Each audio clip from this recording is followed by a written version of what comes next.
नमस्कार साथियों, अगर आप भी एक पेंशनर हैं और पेंशन राशि का लाभ आपको भी प्रतिमाह मिलता आ रहा है, क्या चाहे जो भी कैटेगरी हो, चाहे वृद्धावस्था पेंशन हो, चाहे विधवा पेंशन हो, चाहे विकलांग पेंशन हो, आज की इस वीडियो को ध्यान से देख लीजिएगा क्योंकि 10 अगस्त से 6 ऐसे नए नियम लागू होने जा रहे हैं जो आप सभी पेंशनर्स के लिए जानना बेहद ज़रूरी है। और आपको उन लोगों के बारे में भी इस वीडियो में बताएंगे जिनकी पेंशन मात्र एक गलती के कारण बंद हो सकती है। तो वो कौन सी गलती है वो भी आपको इस वीडियो में जानने को मिलेगा। तो चलिए बिना किसी देरी के अपनी इस वीडियो को स्टार्ट करते हैं।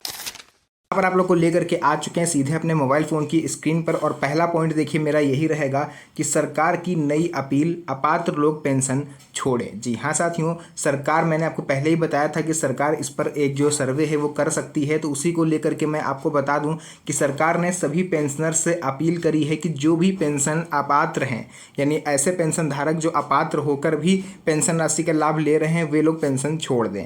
राज्य और केंद्र सरकारों ने यह स्पष्ट रूप से कहा है कि जिन नागरिकों की वार्षिक आय 48,000 रुपये से अधिक है, यानी आप किसी भी कैटेगरी के पेंशनर हैं, अगर आपकी जो वार्षिक आय है वो 48,000 रुपये से ज़्यादा है तो उन्हें अब सामाजिक सुरक्षा पेंशन से स्वेच्छा से बाहर होना चाहिए। यदि ऐसे अपात्र लोग योजना का लाभ ले रहे हैं तो उनके विरुद्ध ब्याज सहित वसूली की जा सकती है। जी हाँ साथियों, ये बहुत बड़ा अपडेट है। अगर आप अपात्र होते हुए भी पेंशन लेते हो तो अगर आप पकड़े जाते हो तो आपको पूरी राशि ब्याज सहित जो है वापस करनी पड़ सकती है। उसी के साथ साथ मुख्य बिंदु भी आपको बता दें, इस योजना से रिलेटेड 48,000 रुपये से अधिक वार्षिक कमाने वालों को पेंशन अब नहीं मिलेगी। अपात्र लाभार्थियों से पूर्व में दी गई राशि ब्याज सहित जो है वो वसूली जाएगी। दूसरा आ जाता है फेस ई-KYC अब अनिवार्य किया जा रहा है, यानी राज्य और केंद्र सरकार अब सभी विधवा, वृद्धावस्था और विकलांग पेंशन धारकों के लिए फेस ई-KYC अनिवार्य करने जा रही हैं, जिससे ये पता चल पाए कि जिस व्यक्ति को पेंशन दी जा रही है वह व्यक्ति सच में वही है, जीवित है, या फिर कोई गलत तरीके से उसकी पेंशन ले रहा है। फेस ई-KYC के लिए अब आपको कौन कौन से डॉक्यूमेंट की आवश्यकता पड़ेगी? देखिए, आधार कार्ड आपके पास होना चाहिए, मोबाइल नंबर आपका वही लगेगा जो आधार से लिंक होगा, शारीरिक रूप से आपको उपस्थित होना पड़ेगा। पंचायत में आप जाके करा सकते हो, यानी आपके गांव का जो पंचायत ऑफिस है आप ब्लॉक में जाके करा सकते हो, या फिर CSC केंद्र पर जाकर ई-KYC आप पूरी करा सकते हो, यानी कि जो जनसेवा केंद्र होते हैं। यदि फेस ई-KYC आपने नहीं की तो संबंधित व्यक्ति की पेंशन अस्थायी रूप से रोकी जा सकती है। तो ये भी बड़ा अपडेट है। तीसरा नियम आ जाता है, देखिए, पेंशन के लिए लागू होंगे अब 6 नए नियम, यानी अब हम यहाँ से आपको बताने वाले हैं कि सभी पेंशन धारकों के लिए, यानी कि जो पेंशनर हैं उनके लिए कौन से 6 नए नियम लागू हो सकते हैं आने वाले कुछ दिनों में, यानी कि 10 अगस्त के आसपास। तो वो अब हम आपको बताने वाले हैं। देखिए, 6 अहम नियमों को लागू किया जा रहा है। पहला यहाँ पर आ जाता है सबसे इम्पोर्टेंट नियम जो है, डिजिटल आधार सत्यापन अब अनिवार्य हो रहा है, यानी सभी लाभार्थियों का आधार कार्ड मोबाइल नंबर से लिंक होना अब अनिवार्य हो गया है। साथ ही ई-KYC पूरी करनी होगी, बिना KYC के पेंशन आपकी बंद हो सकती है, यानी कि अब ये बड़ा अपडेट है, बिना ई-KYC के अब आपको पेंशन नहीं मिलेगी। दूसरा नियम आ जाता है, डिजिटल जीवन प्रमाण पत्र जरूरी। हर पेंशनर को प्रत्येक वर्ष जीवन प्रमाण पत्र यानी कि डिजिटल लाइफ सर्टिफिकेट अब ऑनलाइन जमा करना होगा, यानी कि प्रत्येक वर्ष आपको अपना जीवन प्रमाण पत्र देना होगा। साथ ही साथ वार्षिक आय सत्यापन, यानी लाभार्थियों की वार्षिक आय की पुष्टि की जाएगी। अगर आप 12,000 रुपये मासिक या उससे अधिक वाली आय वाले व्यक्ति हो तो आपको अपात्र माना जाएगा। अगर आप ऐसे हो तो आप खुद से अपनी पेंशन को जो है सरेंडर कर दो, आप पेंशन मत लें। अगर आप ऐसा करते पाए गए और आपने पेंशन फिर भी ली अपात्र होते हुए भी, तो फिर आपसे पैसे वसूले जा सकते हैं। चौथा नियम आ जाता है, DBT के माध्यम से बैंक ट्रांसफ़र।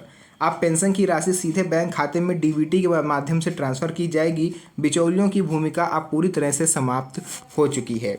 पांचवा नियम आ जाता है, नई पात्रता सूची जो है वो जारी होने वाली है, यानी अब लाभ केवल उन्हीं को मिलेगा जो राज्य या केंद्र सरकार द्वारा नई पात्रता सूची में शामिल है। सरकारी नौकरी वालों के माता पिता को पेंशन नहीं दी जाएगी। जी हाँ साथियों, ये इस बार का सबसे बड़ा अपडेट है। अगर आपका बेटा सरकारी नौकरी में है तो उनके माता पिता को पेंशन नहीं मिलेगी, लेकिन ये केवल कुछ केस में है। अगर वो बेटा अलग हो जाता है माँ बाप से तो इस केस में बेटे को जो अलग माना जाएगा और माँ बाप को पेंशन राशि दी जा सकती है। वो केस थोड़ा अलग होता है उसका। अगर आप लोग ऐसे हो या फिर आपकी नज़र में कोई ऐसा व्यक्ति है तो उसके लिए आप अपने नज़दीकी समाज कल्याण विभाग ऑफिस में जाकर के संपर्क कर सकते हैं। वहाँ पर आपका जो भी प्रॉब्लम है वो सॉर्ट आउट हो जाएगा।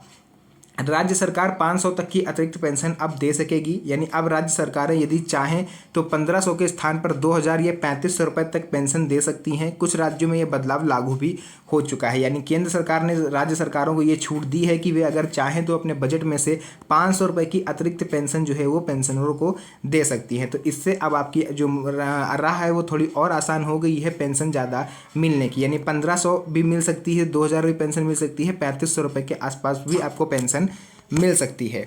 कितनी पेंशन राशि मिलेगी अब देखिए, अब तक जिन लाभार्थियों को 1500 रुपये प्रति माह पेंशन मिलती थी उन्हें नए नियमों के अनुसार 3500 रुपये प्रति माह तक पेंशन मिल सकती है। लेकिन यह बात जो है इस पर आधारित होगी कि वह नए नियमों के अनुसार पात्र भी है या नहीं। दूसरा रहता है देखिए एलिजिबिलिटी क्राइटेरिया, पेंशन मिलेगी किसको, ये सबसे ज़्यादा इंपॉर्टेंट हो जाता है क्योंकि एक बार इसको मैच कर लीजिए। अगर आप इसको मिसमैच कर रहे हो तो फिर आप अपना नाम खुद ही वापस ले लो। देखिए वृद्धावस्था पेंशन 60 वर्ष या उससे अधिक आयु वाले अगर आप हो तो आपको पेंशन मिलेगी।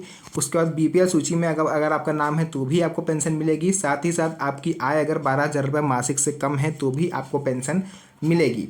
बात करें विधवा पेंशन की तो पति की मृत्यु हो चुकी हो आपके, महिला का पुनर्विवाह ना हुआ हो, हालांकि कुछ केस में अगर आपका पुनर्विवाह हो गया है तो भी पेंशन मिल सकती है। विकलांग पेंशन 40% या अधिक विकलांगता प्रमाण पत्र होना चाहिए आपके पास, आय आपकी 12,000 रुपये से कम होनी चाहिए। विकलांग में भी वही चीज़ है। अन्य योग्यता एवं शर्तें देखिए क्या क्या है। आधार कार्ड आपके पास अनिवार्य है। आधार नंबर जो है वो आधार जो नंबर है वो मोबाइल नंबर से लिंक होना चाहिए। समय पर जीवन प्रमाण पत्र जरूर सबमिट करें। सरकारी नौकरी वाले पुत्र या पुत्री होने पर माता पिता को लाभ नहीं मिलेगा। किसको नहीं मिलेगी पेंशन, देखिए ये इंपॉर्टेंट हो जाता है। निम्नलिखित नागरिकों को इस योजना का लाभ नहीं मिलेगा, यानी जिनकी आय 12,000 रुपये से अधिक है वे इसके लिए अपात्र हैं। जिनके बच्चे सरकारी नौकरी में कार्यरत हैं वो भी इस योजना के लिए अपात्र हैं। जिनका आधार सत्यापन अधूरा है, जिनके दस्तावेज गलत या अधूरे हैं वो लोग भी उनको भी पेंशन नहीं मिलेगी। विधवा महिला ने अगर पुनर्विवाह कर लिया तो भी उसको पेंशन नहीं मिलेगी। साथ ही साथ विकलांगता प्रमाण पत्र अब 40% से कम का होना जरूरी है। बाकी आपको बता दें बकाया पेंशन पर अपडेट, अगर आपकी पिछले महीनों की पेंशन बकाया है, किसी ने व्यक्ति ने कमेंट करा था मेरी वीडियो पर कि सर मेरी 3 महीने से पेंशन नहीं मिली, कोई कह रहा है होली के बाद से पेंशन नहीं मिली, तो जिन भी पेंशन धारकों की जितने भी महीने की बकाया राशि रुकी हुई थी वह भी अब भुगतान की प्रक्रिया शुरू हो चुकी है।